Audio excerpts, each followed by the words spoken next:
नमस्कार दोस्तों, welcome to UP regular classes. मैं पार्थ सचान स्वागत करता हूं आप सभी का। आज के इस वीडियो पे हम लोग आर के बारे में जानेंगे। तो जैसा कि आर वैकेंसीज आप लोगों को पता है कि फॉर्म फिलअप हो रहे हैं। लास्ट डेट 9 तारीख है। तो अगर आपने फॉर्म फिलअप नहीं किया है तो अभी कर सकते हैं। OTR की कोई प्रॉब्लम नहीं हो रही है, आयोग की तरफ से वेबसाइट ठीक कर दी गई है। तो अब आते हैं अपने टॉपिक पे। तो आर में आप सबको पता है कि 3 मंथ का टाइम बचा हुआ है, 3 महीने का टाइम बचा हुआ है। इन 3 महीनों में हमारे पास क्लियर प्लान होना चाहिए कि ऐसा प्लान जिससे एटलीस्ट हमारा प्रीलिम्स तो क्लियर हो ही जाए, क्योंकि प्रीलिम्स क्लियर करना यहाँ पे बहुत बड़ी चुनौती है। कंपटीशन काफ़ी टफ है। तो प्रीलिम्स क्लियर करने के लिए क्या करना चाहिए हमें इन 3 महीनों में, क्योंकि पढ़ते तो आ रहे हैं, काफ़ी समय हो गया है। तो 3 महीनों में हम क्या कर सकते हैं तो उसके बारे में यहाँ चर्चा होगी। अब देखिएगा, यहाँ पे आर में 2 टाइप के लोग हैं। एक जो पहले से तैयारी करते आ रहे हैं, एक जो अभी नए आए हैं। नए आने का मतलब मेरा ये है कि लगभग 6-7 महीने या 8 महीने उनको हुए हैं तैयारी करते हुए कंपटीशन में। तो अगर आप नए हैं, अगर आप पुराने हैं, पहली बात तो आप केवल प्रैक्टिस कीजिए, क्योंकि आप लोगों को तैयारी करते हुए खुद टाइम हो चुका है और आप लोगों को नए पढ़ने की ज़रूरत नहीं है। और ना ही अब नए पढ़ने का टाइम बचा हुआ है कि मैंने कुछ लोगों को देखा कि वो 1-2 क्वेश्चंस के पीछे पूरी बुक ले आते हैं और वो पूरी बुक पढ़ते हैं। तो ऐसा मत कीजिए, क्योंकि पूरी बुक पढ़ना इस समय उचित नहीं है। तो जो नए हैं वो क्या करें?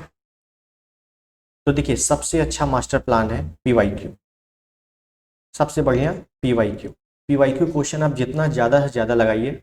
PYQ कहाँ से लगाएंगे? किसी भी बुक से लगाइए। आप घटना चेक से लगाइए, यूज से लगाइए, किसी भी बुक से PYQ क्वेश्चन जरूर लगाइए। UPPSC के, ठीक है ना, UPPSC आयोग के जितने भी क्वेश्चन हो चुके हैं, जितने भी पेपर हो चुके हैं, RO नहीं, UPPCS का हो चुका है, RO का हो चुका है, APS का हो चुका है, पहले UDA LDA के हो चुके हैं।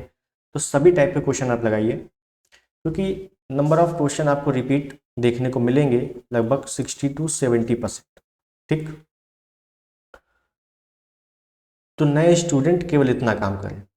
अब नए स्टूडेंट के लिए मैं ये नहीं बता सकता कि आप बुक ले आइए, M लक्ष्मीकांत ले आइए या NCERT पढ़िए। आप नहीं पढ़ पाओगे। 3 महीने में आप कवर ही नहीं कर पाओगे। 3 महीने में आपको कवर भी करना है प्लस रिवीजन भी करना है, असंभव। ठीक है ना। तो इसके लिए आप PYQ लगाइए। PYQ कहाँ से लगाएंगे? मैंने जैसा बताया, आप बुक ले आइए। अगर आपको बुक समझ में नहीं आती, क्योंकि सबको बुक समझ में आती तो सभी सेलेक्ट हो जाते, तो इससे अच्छा है कि हमारे चैनल पे PYQ क्वेश्चन की सीरीज चल रही है। PYQ जितने भी क्वेश्चंस हैं UPPSC के, उनकी सीरीज विथ एक्सप्लेनेशन। मतलब पहले क्वेश्चंस, फिर उसका एक्सप्लेनेशन क्या है, क्योंकि बुक में तो क्वेश्चन लिखा हुआ है प्लस उसका एक्सप्लेनेशन दिया है, लेकिन समझ में तो नहीं आता ना। तो समझ में आने के लिए PYQ क्वेश्चंस प्लस उसका एक्सप्लेनेशन हमारे चैनल पे मैं खुद और विभोर सर पढ़ा रहे हैं। उसको आप अच्छे से देखिए। 3 महीने में पूरी घटना चक्र, पूरे PYQ क्वेश्चंस कवर करा दूंगा, तो उसको आप अच्छे से एक बार कवर कीजिएगा। ठीक है। दूसरी बात रही, एक बार सिलेबस पर नज़र डालते हैं तो उससे हमें ज़्यादा जानकारी मिलेगी। तो देखिए, ये रहा सिलेबस। ठीक है। तो सिलेबस में देखिए, पहला है सामान्य विज्ञान। सामान्य विज्ञान में आपको पता है कि 3 है, फिजिक्स, केमिस्ट्री, बायो, जिसमें सबसे ज़्यादा बायो का वर्ड है। ठीक है। अगर 10 से 12 क्वेश्चन आ रहे हैं तो लगभग 6 से 7 क्वेश्चन आपके बायो के ही होंगे। ठीक है। 6 से 7 क्वेश्चन बायो के। अब बायो भी अपने आप में बहुत है, तो बायो की आप, अगर आपने ल्यूसेंट पढ़ रखी है तो बहुत अच्छी बात है। आपको सिर्फ प्रैक्टिस करनी है, कोई बुक नहीं लेनी है। ध्यान समझिए, अगर आपके पास घटना चक्र है तो घटना चक्र, अगर आपके पास ल्यूसेंट है तो ल्यूसेंट, कोई एक अच्छे से कंप्लीट कीजिए, प्लस उसके बाद प्रैक्टिस कीजिए। बस उसके बाद, उसके आगे, उसके अलावा कुछ आता ही नहीं है उसमें। आप जितने भी प्रीवियस पेपर हुए हैं उठा के देख सकते हैं। उसके बाद अगर मैं बात करूं भारत का इतिहास, तो इतिहास में देखिए साफ साफ लिखा हुआ है उसी के आगे, भारतीय राष्ट्रीय आंदोलन। आंदोलन से मतलब है कि मॉडर्न हिस्ट्री। तो मॉडर्न हिस्ट्री का बर्डन सबसे ज़्यादा है। एशियंट मिडवल का बहुत ही कम है, मॉडर्न का सबसे अधिक है। तो मॉडर्न को आप पहले कवर कीजिए। ठीक है। तो मॉडर्न को आप सबसे पहले कवर कीजिए, ताकि हमारा एक बेस तो बन जाए, जिससे हमारे जितने ज़्यादा नंबर ऑफ क्वेश्चन अटेम्प्ट कर सकें। क्योंकि नंबर ऑफ क्वेश्चन यहाँ पे अटेम्प्ट करना बहुत ही इंपॉर्टेंट बात है। उसके बाद अगर हम देखेंगे भारतीय राजतंत्र, अर्थव्यवस्था एवं संस्कृति, ये क्या है? ये आपका इकोनॉमिक्स है, कल्चर का पार्ट है, ठीक है। उसके बाद है भारतीय कृषि, वाणिज्य और व्यापार, मतलब एग्रीकल्चर। एग्रीकल्चर कहाँ से पढ़ेंगे? एग्रीकल्चर पढ़ने के लिए लोग बुक ले आते हैं, तो बुक मत लाइए आप, क्योंकि 3 महीने में आप बुक, मैंने जैसा बोला, बिल्कुल नहीं कवर कर पाओगे। इससे अच्छा है जो आप घटना चक्र पढ़ रहे हो, या कहीं से आप PYQ पढ़ रहे हो, या हमारे चैनल से भी पढ़ रहे हो, तो आपको जियोग्राफी में ही एग्रीकल्चर का पार्ट मिलेगा, और उतना ही पार्ट RO एग्जाम के लिए सफिशियंट है। ध्यान दीजिएगा, जियोग्राफी बुक में ही एग्रीकल्चर का पार्ट होता है, उतना ही सफिशियंट है, ठीक। उसके बाद जनगणना, पर्यावरण, नगरीकरण। जनगणना पर्यावरण के लिए केवल और केवल PYQ, और कुछ भी आपको एक्स्ट्रा फैक्ट पढ़ने की जरूरत नहीं है। जनगणना 2011 की ही पूछेगा, ठीक है ना, अभी नई तो आई नहीं है, तो 2011 की जनगणना प्लस पर्यावरण। पर्यावरण में केवल और केवल PYQ, या तो PYQ और या तो करंट से रिलेटेड ही क्वेश्चन आएंगे, तो इन दोनों का बर्डन खत्म हो गया। उसके बाद विश्व का भूगोल, भारत का भूगोल, इसमें भी आपको मैपिंग पढ़नी है। ध्यान दीजिएगा, ये बहुत ही इंपॉर्टेंट है कि अगर आप जियोग्राफी पढ़ रहे हो तो केवल और केवल मैप। जो क्लासिकल जियोग्राफी है वो तो आप रटनी पड़ेगी, कुछ आपको कथन मिलेंगे वो तो आपको रटने पड़ेंगे, कुछ कंसेप्ट मिलेंगे वो भी रटने पड़ेंगे, लेकिन बाकी जितनी भी जियोग्राफी है वो आपको मैपिंग में पढ़नी है, क्योंकि क्वेश्चन मैपिंग पे ही आधारित होंगे। UPPSC के क्वेश्चन काफ़ी अच्छे नंबर के, अच्छे लेवल के क्वेश्चन होते हैं, तो आपको केवल मैप पढ़ना है यहाँ, ठीक है। आपको रटना नहीं है, आप रट नहीं पाओगे। क्वेश्चंस कैसे कैसे पूछे जाते हैं वो जब मैं आपको कराऊंगा वो आपको बताऊंगा, ठीक है, मैपिंग बताऊंगा। प्राकृतिक संसाधन, जो आपका प्राकृतिक संसाधन है, जैसे पूछ लेगा कि इसका उत्पादन सबसे अधिक कहाँ, भंडारण कहाँ, तो इस टाइप के क्वेश्चन आपसे पूछे जाते हैं। ये आपको क्वेश्चन मिलेंगे ज़रूर। तो कहाँ मिलेंगे? ये जियोग्राफी का ही पार्ट है, तो जियोग्राफी में ही इसको कवर करा दिया जाएगा। उसके बाद देखिए लिखा हुआ है अंतर्राष्ट्रीय घटनाक्रम। ये देखिए लिखा है ना, अंतर्राष्ट्रीय महत्वपूर्ण घटनाक्रम, मतलब करंट अफेयर्स। करंट अफेयर्स का बहुत ही अच्छा रोल है, करंट अफेयर का बहुत ही अच्छा रोल है। मतलब आपको 25 क्वेश्चन, 24-25 क्वेश्चन करंट अफेयर के मिलेंगे, और सिर्फ 6 महीने के, पीछे गए 6 महीने के, ठीक है। तो करंट अफेयर भी आपको अच्छे से कवर करना है। करंट अफेयर आपको एक सिलेबस के अकॉर्डिंग पढ़ना, आपको ऐसे नहीं पढ़ना कि ठीक है उसको मैं 10 दिन में या 15 दिन में कवर कर लूँगा। एक उसको आप सिलेबस लेके चलिए, उसको आप इग्नोर मत करिए।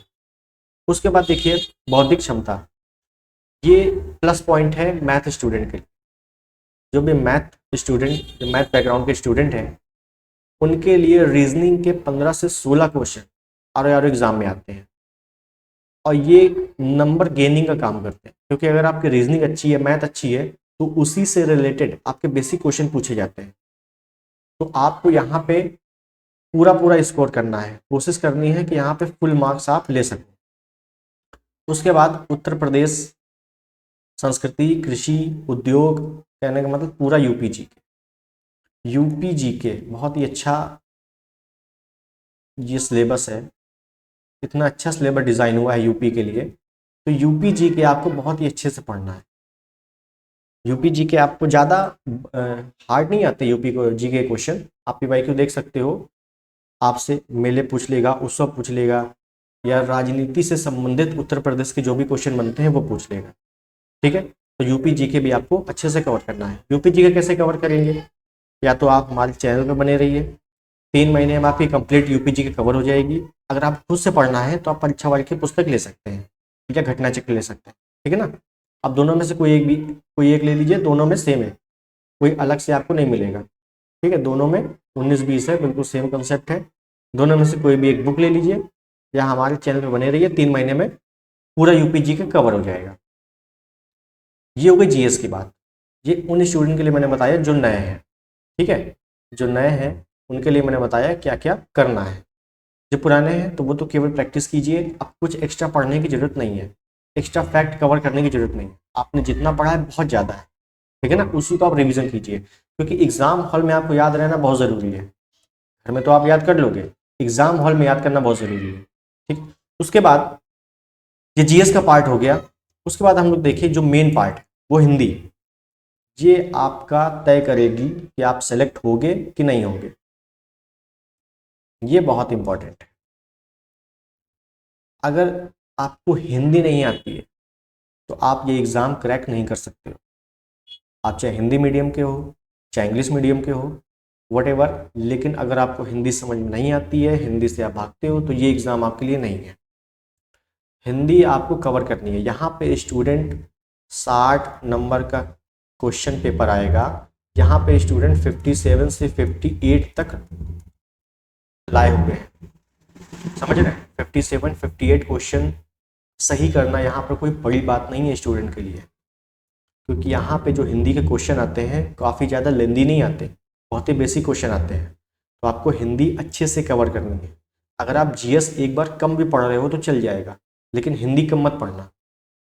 हिंदी बहुत ही इम्पॉर्टेंट और नंबर गेनिंग सब्जेक्ट है, समझ रहे हैं। जैसे देखिएगा, विलोम शब्द है, 10 शब्द आएंगे। वाक्य, वर्तनी शुद्धि, अनेक शब्दों के लिए एक शब्द, जिसको वन वर्ड सब्स्टिट्यूशन भी बोलते हैं। तत्सम तद्भव आएगा, विशेष विशेषण, पर्यायवाची। पर्यायवाची में आपको थोड़ी सी दिक्कत होती है, कई स्टूडेंट को दिक्कत होती है, लेकिन बाकी सभी आपको अच्छे से रटने हैं। कहाँ से रटने हैं? आप कोई भी बुक ले लीजिए, कोई भी, PYQ लगाइए, कोई भी बुक ले लीजिए। कोई ऐसा नहीं है कि ये बुक खराब है, ये बुक अच्छी है, कोई भी बुक ले लीजिए। उसके बाद बुक पढ़ने के बाद कोई भी बुक आप पढ़ लीजिए, उसके बाद प्रैक्टिस। प्रैक्टिस बहुत इंपॉर्टेंट है। अगर आपने प्रैक्टिस नहीं की तो यहाँ पे आप गलत कर दोगे। यहाँ पे क्वेश्चन पूछने का तरीका अलग है। आपको एक शब्द के 2-3 अर्थ पता होने चाहिए, ठीक है ना। एक शब्द के 2-3 अर्थ पता होने चाहिए, और जब आप पढ़ोगे तो पढ़ते पढ़ते आपको पता हो जाएगा, जब आप पढ़ोगे अच्छे से, ठीक है। तो इसकी भी प्रैक्टिस आप करें, हमारे चैनल्स भी करें या कहीं से करें, वटेवर। लेकिन आप यहाँ इसको जो है इग्नोर नहीं कर सकते। आप एक बार जीएस को इग्नोर जरूर कर सकते हैं कि चलिए आज मन नहीं कर रहा, जीएस नहीं पढ़ेंगे, लेकिन हिंदी आपको रेगुलर 1 से 2 घंटे पढ़नी है। हिंदी में आप कॉम्प्रोमाइज़ नहीं कर सकते, क्योंकि यही तय करेगी आपका सिलेक्शन होगा कि नहीं, ठीक है। तो आपको जैसा कि मैंने बताया, जीएस में 140 क्वेश्चन आएंगे, और हिंदी में आपको 60 क्वेश्चन आएंगे। 200 नंबर का पेपर होगा, और कट ऑफ तो पहले से बताना एक मूर्खता है, आपको बेवकूफ़ बनाने वाली बातें हैं। तो कट ऑफ पहले से मत जाइए, ठीक है। आपको अच्छा गेन करना है, मतलब ये 60 में आप कोशिश करिए 58 तो हमारे मिनिमम सही होंगे, और ये कर लोगे आप जब पढ़ोगे हिंदी कर लोगे। जीएस में आपको कोई बता नहीं सकता। जीएस में, क्योंकि जीएस इतना महासागर है, तो जीएस में तो आपको कोई गारंटी नहीं दे सकता कि इतना आप करिए उतना करिए। तो जीएस में फिर भी आप 70 to 80 क्वेश्चन सही करने की कोशिश करें। अगर आपने इतना कर लिया तो आपको एटलीस्ट प्रीलिम्स नहीं रुकेगा, और अगर आपका प्रीलिम्स नहीं रुका, प्रीलिम्स हो गया, तो मेंस की तैयारी करने में आपको अपने आप ही मोटिवेशन का एक बूस्टअप आ जाएगा, जिससे आप मेंस की तैयारी अच्छे से कर सकते हो। तो अगर आप अभी मेंस पे फोकस कर रहे हो तो उसको थोड़ा सा हटा दीजिए, और केवल प्रीलिम्स पे फोकस कीजिए, क्योंकि प्रीलिम्स आपका फरवरी तक हो जाना चाहिए, ठीक है। तो चलिए आज के लिए इतना ही, आपको ये इन्फॉर्मेशन देनी थी। आई होप आपको पसंद आई होगी। चैनल पर नए हैं तो सब्सक्राइब कर दीजिएगा, इस वीडियो को लाइक कर दीजिएगा। मिलते हैं अगले किसी इंपॉर्टेंट टॉपिक पे, तब तक के लिए धन्यवाद, जय हिंद।